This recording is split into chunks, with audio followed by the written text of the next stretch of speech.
धन्यवाद सभापति महोदय। मैं त्रिभुवन सहकारी यूनिवर्सिटी विधेयक 2025 पर उसके समर्थन पर खड़ा हुआ हूं। इस विधेयक का उद्देश्य institute of rural management Anand IRM इरमा को TSU के रूप में परिवर्तित कर सहकारी क्षेत्र में एक राष्ट्रीय स्तर का विश्वविद्यालय की स्थापना करना है। यह देश का पहला ऐसा विश्वविद्यालय होगा जो सहकारी शिक्षण और प्रशिक्षण प्रदान करेगा तथा अनुसंधान और विकास को भी बढ़ावा देगा।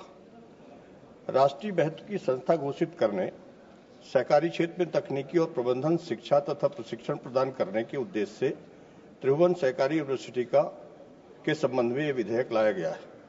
इसके लिए मैं माननीय प्रधानमंत्री जी की जो दूरदृष्टि है और उस दूरदृष्टि को जमीन पर उतारने का काम जो हमारे सहकारिता मंत्री आदरणीय अमित शाह जी ने किया है, मैं उनका बहुत बहुत धन्यवाद करता हूँ।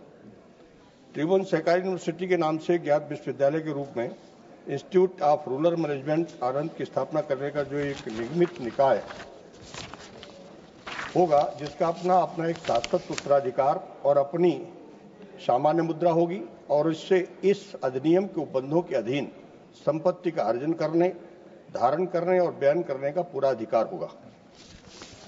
सहकारी विश्वविद्यालय की आवश्यकता क्यों पड़ी? मैडम, हमारे देश में 70% आबादी जो गांव में रहती है। समाज व्यवस्था में, गांव की व्यवस्था में, पंचायत की व्यवस्था में स्वरोजगार के लिए, किसानों की सहायता के लिए, महिला सशक्तिकरण के लिए, आत्मनिर्भर गांव और पंचायत बनाने के लिए, गांव का पैसा गांव में रहे और हमारा हर गांव का कोई एक उत्पाद हो, ऐसी और प्रति व्यक्ति आमदनी बढ़ाने में जितना सहकारिता का महत्व है, शायद इससे बड़ा और कोई योगदान कोई दूसरे और संस्था का नहीं हो सकता। और सबसे बड़ी कमी क्या देखी गई है, इन सहकारी समितियों में तकनीकी जानकारी का अभाव है। लगभग 8 लाख समितियां हैं पूरे देश में, 30 करोड़ से ज्यादा लोग इसके सदस्य हैं।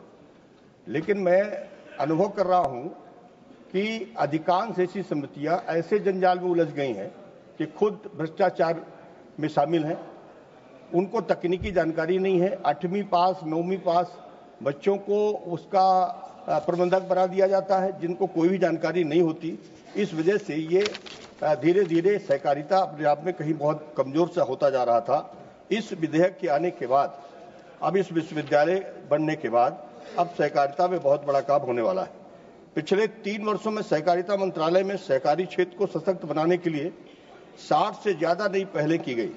इन पहलों में से नए रोजगार की मांग को उत्पन्न करेंगी, जिसका वर्तमान में मौजूदा संस्थागत व्यवस्था में कोई भी व्यवस्था पर्याप्त रूप से नहीं है। इस विश्वविद्यालय के जो प्रमुख उद्देश्य हैं, सहकारी क्षेत्र की उसके स्वयं के स्कूल की स्थापना करके या संस्थानों को सहबद्ध करके वर्तमान और भविष्य की आवश्यकताओं को पूरा करने के लिए अर्हित और प्रशिक्षित मानव शक्ति को प्रदान करना है।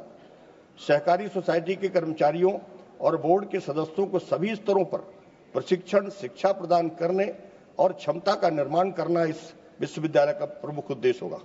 सहबद्ध सहकारी संस्थानों और प्रशिक्षण केंद्रों के शैक्षिक और अनुसंधान क्रियाकलापों को एकीकृत, समन्वित और मानवीकृत करने के लिए शीर्ष निकाय के रूप में यह काम करेगा। सहकारी शिक्षा में पाठ्यक्रम तैयार करेगा। सहकारी शिक्षा, प्रशिक्षण, अनुसंधान और सहाय के लिए उत्कर्ष केंद्रों का विकास करेगा।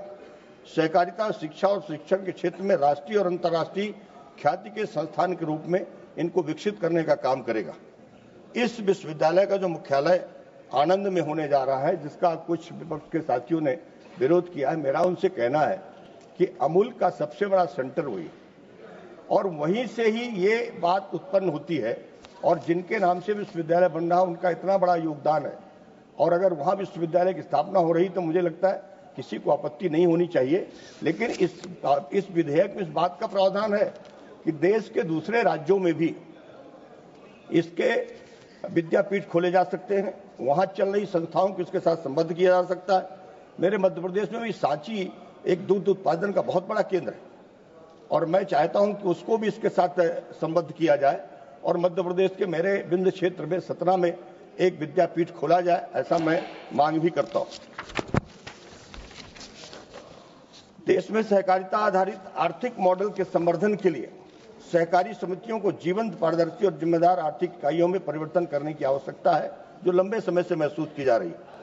कई राज्य ऐसे हैं जैसे गुजरात है, महाराष्ट्र है, तमिलनाडु है, यहाँ पर बहुत अच्छे काम सहकारी समितियों के माध्यम से हो रहे हैं और वहाँ की अर्थव्यवस्था ग्रामीण क्षेत्र की मजबूत हुई है। पर इनकम कैपिटल भी लोगों का बड़ा है।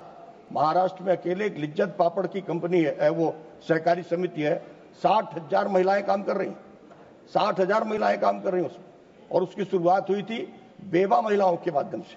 आज वो इंटरनेशनल ब्रांड बन चुका है। तो आज इन समितियों को कहीं न कहीं तकनीकी ज्ञान की जरूरत है। विश्वविद्यालय को युवा सहभागी प्रबंधकों को ऐसी रीति से शिक्षित और प्रशिक्षित किया जाएगा कि उनको सहकारी सिद्धांतों, मूल्यों और संस्कृति के प्रति अवमूल्यन की भावना विकसित हो सके।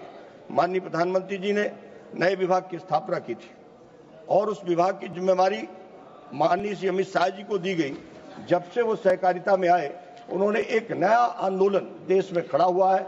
सहकारिता एक जन आंदोलन बनता जा रहा है और इसके संवर्धन और इसके विकास के लिए नए नई तकनीक का भी उन्होंने जो यहाँ पर एक विधेयक के माध्यम से जो प्रस्ताव रखा है, वाकई में स्वागत योग्य कदम है।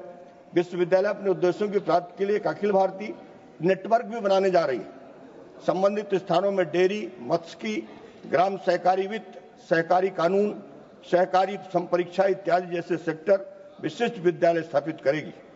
प्रत्येक विद्यालय अपने सेक्टर के ज्ञान का केंद्र होगा और इस सेक्टर में प्रभावशाली शिक्षा और प्रशिक्षण व्यवस्था सृजित करने का माध्यम बनेगा। यह विश्वविद्यालय शिक्षा नीति के अनुसरण में कार्य करेगा, डिग्री भी देगा, डिप्लोमा भी देगा और प्रमाण पत्र भी प्रदान करेगा।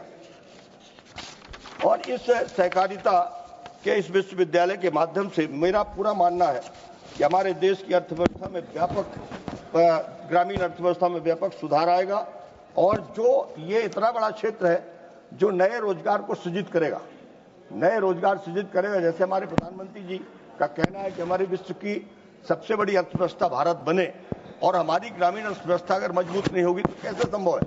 और ये सहकारिता के माध्यम से ही संभव है। आज इतने बहुत सारे निर्माण के विकास के कार्य जो हो रहे हैं, देश बदल रहा है, देश परिवर्तन की दिशा पर आगे बढ़ा है, और सहकारिता अगर पीछे रह जाएगी तो मुझे लगता है कि देश के साथ न्याय नहीं होगा।